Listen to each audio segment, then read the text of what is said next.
Assalamualaikum warahmatullahi wabarakatuh. Saya Febria Rizky Alifani dari kelas 10 IPA 1.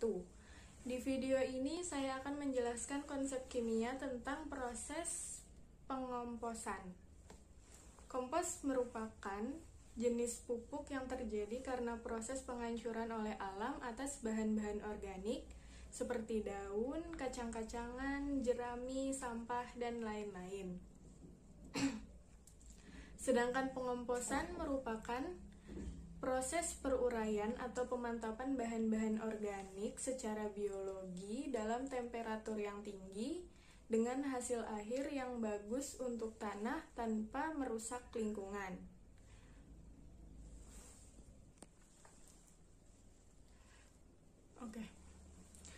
Proses pengomposan atau membuat kompos adalah proses biologis karena selama proses itu berlangsung terdapat sejumlah jasad hidup yang disebut mikroba seperti bakteri dan jamur berperan aktif. Persyaratan-persyaratan yang harus dipenuhi agar pengolahan bahan baku berjalan dengan baik. Yang pertama, kadar air bahan baku.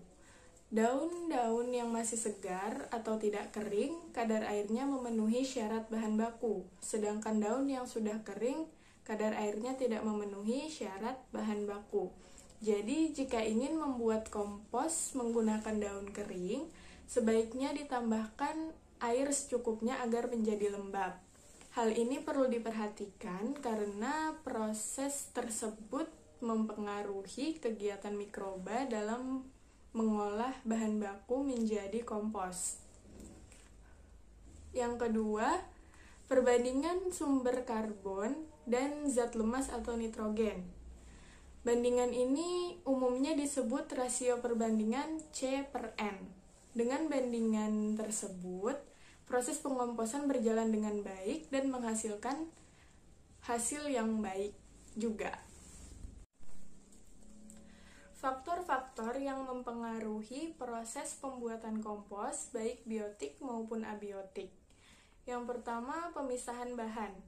Bahan yang sekiranya susah diuraikan harus dipisahkan karena bahan ini dapat menghambat pertumbuhan mikroba seperti plastik, logam, batu, dan residu pestisida. Yang kedua, bentuk bahan. Semakin kecil dan homogen bahan, semakin cepat dan baik pula proses pengomposan. Selain itu, bentuk bahan berpengaruh terhadap kelancaran difusi oksigen yang diperlukan, serta pengeluaran CO2 yang dihasilkan. Yang ketiga, nutrien. Nutrien dibutuhkan untuk aktivitas mikroba di dalam tumpukan sampah.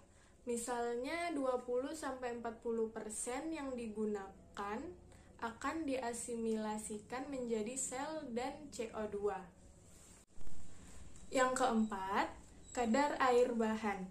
Kadar air bahan tergantung apa bentuk dan jenis bahannya. Misal jerami.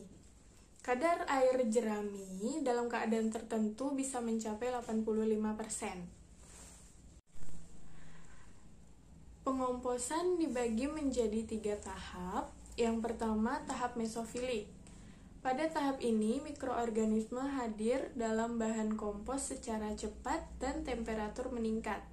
Mikroorganisme mesofilik hidup pada temperatur 10-45 derajat Celcius dan bertugas memperkecil partikel bahan sehingga luas permukaan bertambah dan mempercepat proses pengomposan.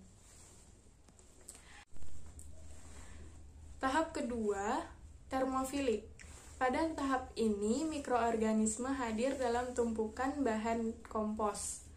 Mikroorganisme termofilik hidup pada temperatur 45-60 derajat Celcius dan bertugas mengkonsumsi karbohidrat dan protein sehingga bahan baku dapat terurai dengan cepat.